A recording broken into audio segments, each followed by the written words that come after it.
Ыбырай Алтынсарин. Қыпшақ Сейітқұл. Қыпшақ Сейітқұл 30 үйлі тобырымен жұрттың тегіс аттаныс барымтасы бар уақытта бұл 30 үй кедейді қалайынша етсем байытып, халық қатарына қосамын деп ойға қалды. Сауда етуге мал жоқ, барымтамен мал алсам бір күндерде жауда бізден қуып алады. Ақырында бұрынғылардың айтып кетуінше жортуыл басы жолда қалса керек. Соның бәрінде шамалап қарап, ақыр бір қиялға түсіп, Сейітқұл әуелі мекен еткендей бір орын іздеді. Көп жерлерді кезіп жүріп, ақырында Торғай төресіндегі Қабырға деген өзен судың бойына тоқтады. Мына жақта Үргеніш, Қоқаннан, мына жақта Қалмақтан шетірек және жаманшылық болса, Қалың Қыпшақ деген руға жақынырақ екен деп, сол жерді ұнатып қайтқан соң, қысты өткізіп, жаздың жылы уақытында кедейлерді жалаңаш жалпы көшіріп, Қабырға бойына алып келді. Сейітқұлдың бір ағасы бар еді, жол жүріп, ұрлық, барымтаны әдет еткен. Інісінің қанша айтқан ақылына болмай, 3-4 үймен жалғыз ақ сол көшпей, ескі орны Түркістан жағында қалды. Қабырғаның бойына келген соң, Сейітқұл қолына кетпен алып, 30 үйлі кедейіне де кетпен беріп, жер тегістеп, егін егуге кірісті. Түркістан жағында көрген үлгісімен судан арық қазып шығарып, егінге су жіберді. Егіні піскен соң орып, жиып алып, артығын төңірегіндегі көшпелі елге сатып, мал етті.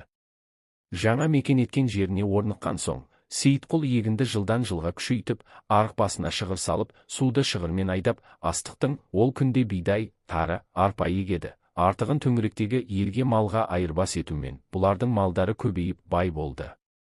Мұны көріп, әрбір көшпелі елдегі жарлы жақыбайлар да келіп, Сейітқұлға қосылып келіп, 5-6 жылда Сейітқұл елі деген 400 үйге таянды дейді.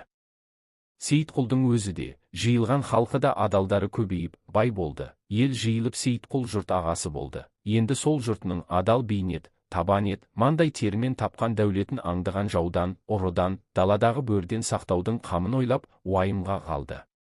Солардан сақтану үшін, Сейітқұл жұртын жиып кеңесіп, судың бір қолайлы жеріне шымнан биік қорған салдырды. Малдарына реттеп бақташы, қару-жарақты қарауыл шыңдауыл жүргізді.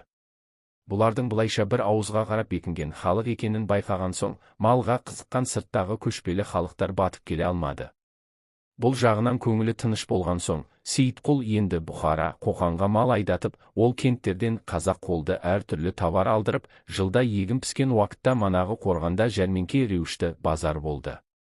Көшпелі халық белгілі уақытта малын, жүн жабағысын, тері терсегін келтіріп, егіншілер оларға астығын, товарын айырбас етіп, осы қалыпша бір жағы егін, бір жағы саудамен Сейітқұлдың жұрты жұрттан асқан бай болыпты. Манағы Сейітқұлдың ағасы аттаныс түспен жұрттың малын ұрлап бай боламын деп жүргенде, Қоңырат жағында қолға түсіп, кім екені де белгісіз, біреу өлтіріп кетіпті. Қалған мал жанын ұрының малы деп Түркістан әкімдері талап алып, жамағаттарын Сейітқұл көп жылдар іздетіп таптырып, қасына алыптымыз. Сейітқұл, құрметті Тілеу Сейдалин сұлтанның айтуы бойынша 1830 жылдарда өтіптіміз. Сол данышпан кісінің ақылымен егінді әдет еткен халық Қабырға суының бойында әлі көп. Жарлы болып, бөтен кәсібі жоқ кісілер Торғай жағында дереу егінге айналады. Ерінбей азаптанса, бірнеше жылда түзеліп, халық қатарына қосылады.